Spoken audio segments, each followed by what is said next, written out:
বাগান করা একটা নেশা। এই নেশা যদি আপনার একবার ধরে যায়, আপনি কিন্তু একদম এতেই আটকে পড়বেন। নিজের ভীষণ একা একা লাগছে, নিজের তৈরি করা বাগানে চলে যান, দেখবেন মনটা একদম ফ্রেশ হয়ে গেছে। যখন নিজের হাতের তৈরি গাছে ফুলগুলো ফুটে থাকবে, তখন দেখবেন আপনার সমস্ত দুঃখ, সমস্ত একাকিত্ব আপনি ভুলে গেছেন। মানে এদের দরকার হচ্ছে একটুখানি যত্ন আর একটু সার, ঠিকমতো জল দেওয়া।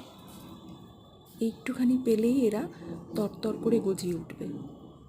হ্যাঁ, এদের একটু ভালোবাসা দরকার। আপনি একদিন জল দিলেন, পরের দিন আর জল দিলেন না, ভুলে গেলেন, তবে কিন্তু এরা ভীষণ রেগে যাবে।